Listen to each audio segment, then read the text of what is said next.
más bajas. Vamos un poco punto por punto, ahora lo vamos a repasar, pero porque es importante darnos cuenta de que esto tiene que ver con más ajuste, ¿no? Con la idea de ajuste que trajo Milei y que sostuvo hasta el día de hoy, o ha podido sostener hasta el día de hoy.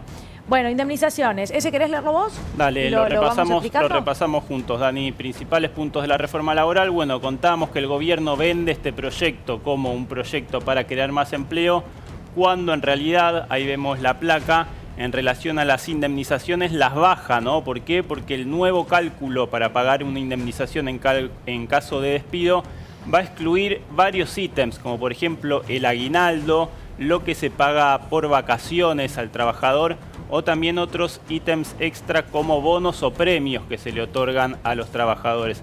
En relación al fondo de asistencia laboral también, se crea este fondo de asistencia laboral que lo que hace es crear una bolsa de dinero, financiar básicamente los despidos que van a realizar tanto grandes empresas que van a tener que aportar el 1% a este fondo, como las pymes que van a aportar el 2,5% para ya tener un fondo de dinero preparado para despedir trabajadores, ¿no? ¿Podemos hacer una pausa acá? Claro que Esto sí. También es interesante, porque cuando uno repasa el listado de los beneficios que se otorgan a las pymes y a las grandes empresas, para las pymes son 4 o 5 y para las grandes empresas hay una cantidad de concesiones que se hacen a partir de ahora y que uno tampoco termina de entender cuál es la lógica o el espíritu, ¿no?, de esta concesión, cuando en realidad son las pymes las que están pasando por el momento más difícil, lo dicen todo el tiempo, y las empresas más grandes se entiende que tienen, ¿no?, más margen, más colchón. También hay algo que está de fondo y que no quiero dejar de decir, que tiene que ver con: se cree que pagando menos indemnizaciones una empresa va a contratar más trabajadores porque se va a ahorrar, ¿no?, un dinero. La industria del juicio, dicen, ¿no?, que va a terminar con eso. No, pero sí, va a contratar más trabajadores, yo a eso apunto, si tiene más consumo, si se vende más, si tiene más en sus ganancias. En realidad, con la realidad tal como está hasta ahora, donde el sueldo no te alcanza para nada más, y de hecho se apunta a bajar los salarios, y la verdad que va a ser difícil entender que ese empresario, no vendiendo nada, va a poder indemnizar más barato, pero sin embargo va a contratar más gente. ¿En qué se fundamenta eso? Digo yo porque no he logrado que un legislador nos lo explique al aire.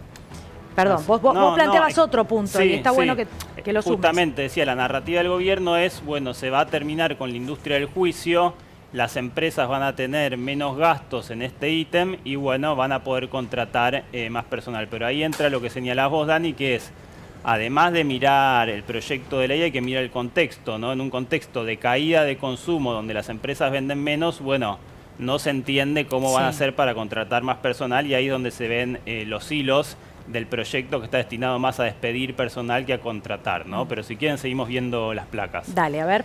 ¿Qué más establece la reforma laboral? Bueno, Dani, vos contabas, por ejemplo, la limitación del derecho a huelga, que ya estaba contenido en la ley bases. Bueno, atención, porque esta ley, si se aprueba en el Senado y después se convierte en ley en diputados, va a disparar una lluvia de medidas cautelares y de reclamos judiciales. ¿Por qué? Porque la limitación al derecho a huelga afecta a preceptos constitucionales y ya había sido impugnada en la ley bases por el fuero laboral, ¿no? Entonces hay que ver qué es lo que va a pasar después de que se sancione esta ley.